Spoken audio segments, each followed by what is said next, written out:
Halo semua, di video ini saya akan membahas mengenai penyelesaian, jadi problem solving untuk kasus 323. Jadi pada kasus 323 di buku detail Java C How to Program, itu kita diminta untuk membuat sebuah program yang menerima inputan bilangan, gitu ya.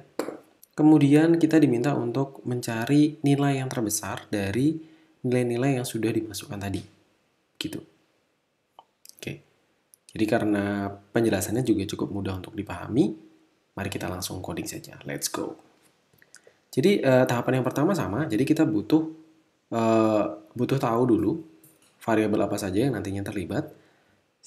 Pertama, kita butuh variabel untuk menampung inputan user. Yang kedua, kita butuh variabel untuk counternya, karena di sana dibatasi 10 data, jadi kita butuh counternya. Kemudian ketiga, kita juga butuh variabel yang khusus menampung nilai terbesar saat ini, gitu ya. Kita mulai saja. Kita buat dulu variabel. Jadi variabel yang pertama, variabel yang fungsinya untuk menerima inputan. Kemudian variabel kedua yang fungsinya untuk menyimpan nilai terbesar saat ini. Dan counter gitu ya. Kita butuh counter. Oke. Kita bisa set counternya sama dengan 1. Jadi kita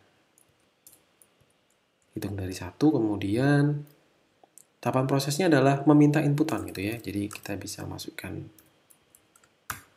data ya, input number. Kemudian kita ambil nilainya. Ini pakai input gitu ya. Sini kebetulan namanya input. Ini diulangin 10 kali ya. Jadi pakai do bisa, pakai while bisa. Nih karena kita minimal lakukan sekali, kita pakai do saja karena sudah jelas begitu ya yang harus dilakukan.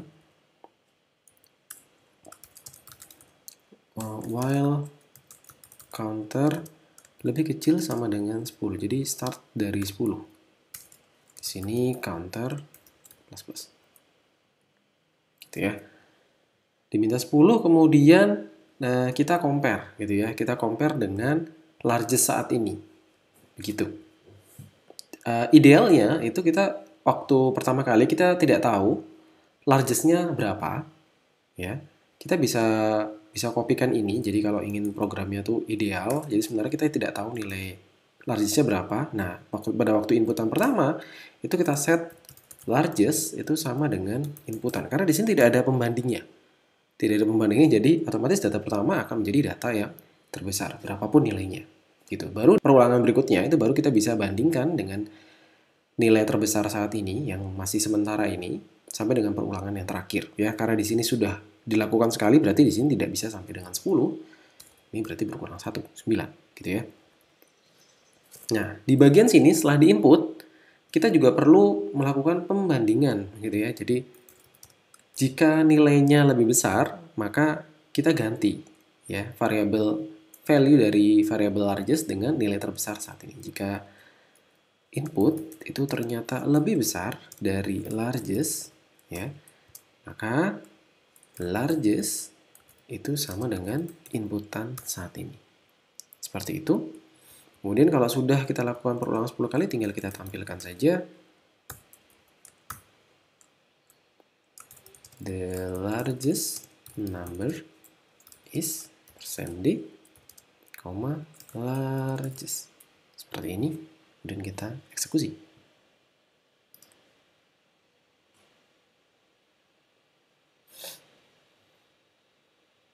Oke, jadi pertama kita inputkan 99 gitu ya. Terus kemudian kita inputkan 77, 123, 1, 2, 3, 4, 5, 6, 7.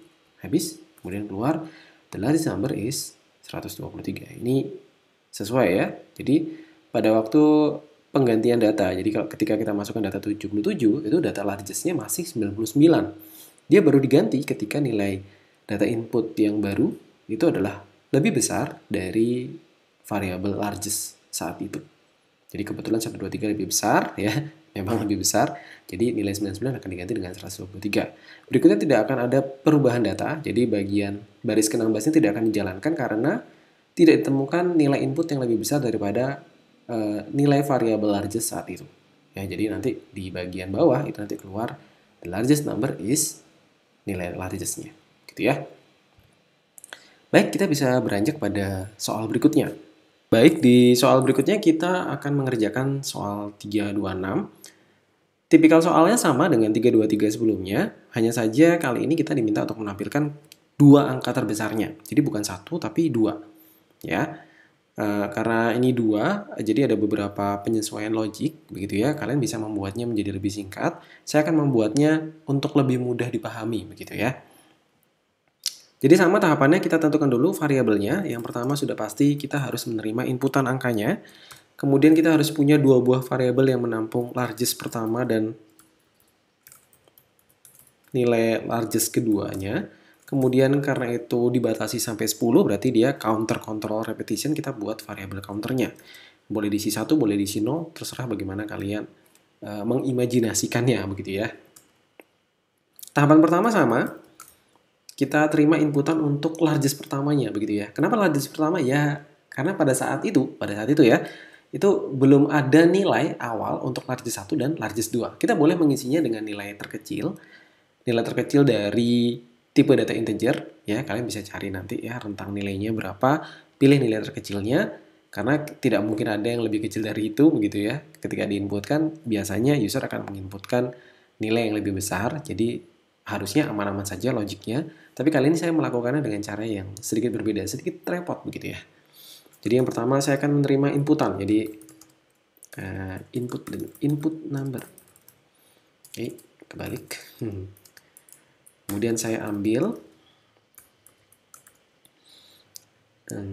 persen D, saya arahkan ke input gitu ya. Jadi kita ambil dulu pakai input. Terus kemudian saya bandingkan gitu ya. If ya. Oh, sorry. Jadi tahapan pertama ini langsung jadi largest 1 ya. Jadi langsung largest 1 sama dengan input. Jadi tahapannya cuma itu aja. Yang kedua, nah ini largest 2 juga masih, jadi kita ulangin lagi yang ini ya. Codingannya ini bisa kita copy. Ini kita lakukan secara benar-benar manual gitu ya. Kita input lagi karena diminta input 10 ya. Ini counternya harusnya sudah jalan gitu ya. Tapi nanti kita set aja secara manual. Oke, setelah diinput untuk data angka yang kedua, ini kita compare ya. Jadi di sini kita sudah compare. Kita compare dulu si input dengan apakah inputnya itu lebih besar atau lebih kecil gitu ya. Kalau dia lebih besar daripada largest ya, bilangan terbesar pertama, maka kita perlu menggeser tempatnya ya. Jadi largest 2 sama dengan largest 1.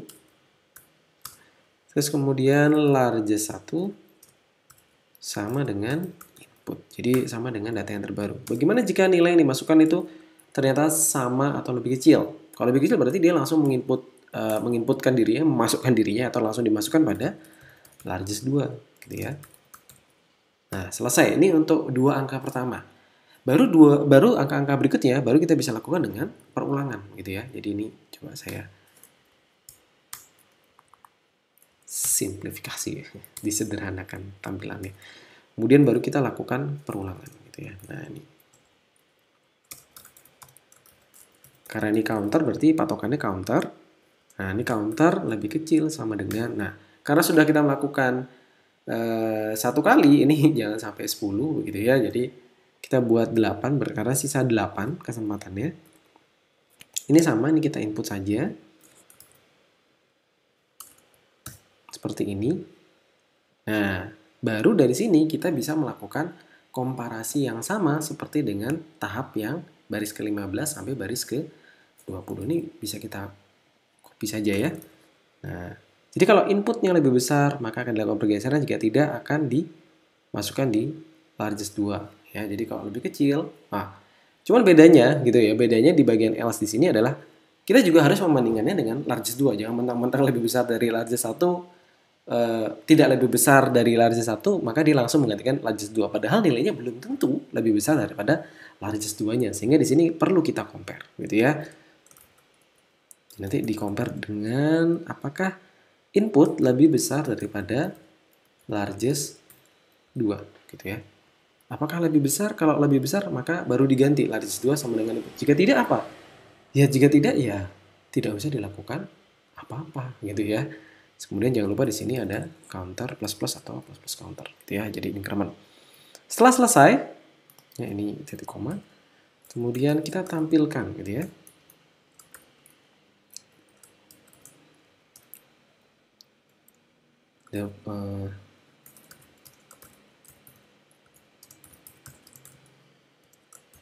Ini, terus kemudian ini kita kasih largest 1. Ini bayangannya largest pertama akan selalu menyimpan data yang terbesar gitu ya. Kemudian gini saja ya.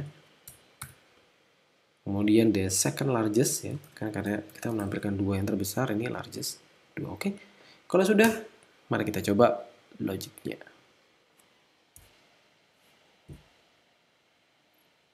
Oke, kita mulai ya. Jadi mula-mula kita tidak tahu nilai terbesar pertama dan nilai terbesar kedua. Nilai terbesar pertama ini akan diambil dari inputan pertama. Jadi kalau kita inputkan 1, maka dia akan menjadi the largest yang pertama. Kita input 2, maka dia akan menjadi the largest pertama, the largest keduanya adalah 1. Ya, jadi sesuai logiknya tadi. Nah, yang berikut ini akan ikut logik yang ada di dalam block code loop-nya. Ya, yang ada di dalam do while-nya. Jadi kalau kita input 3, 4, 5, 6, 7, 8, 9, yang terakhir. Nah, ya. Jadi sesuai dengan logiknya kita bisa mengetahui nilai terbesar pertamanya 10, nilai terbesar keduanya adalah 9. Kita menggunakan logika ember tadi ya. Jadi saya membayangkan dua variabel largest 1 dan largest 2 sebagai ember yang nantinya akan menampung dua nilai terbesar. Dengan logik, ember pertama akan menampung nilai terbesar pertama, ember kedua akan menampung nilai terbesar kedua. Akan dilakukan pergeseran jika ditemukan nilai baru yang ternyata paling besar dari keduanya, sehingga nanti nilai largest 1 dimasukkan ke largest 2, ya. Nilai yang baru akan dimasukkan ke largest 1. Jika tidak lebih besar dari largest 1, di-compare dengan largest 2. Jika seandainya lebih besar, largest 2 diganti. Jika tidak, maka nilai tersebut akan diabaikan. Gitu ya. Demikian problem solving pembahasan untuk soal 323 dan 326. Ya, semoga video ini bermanfaat untuk membantu proses pembelajaran kalian. Dan jika masih ada pertanyaan, kalian bisa menuliskannya di kolom komentar. Sampai ketemu di video selanjutnya.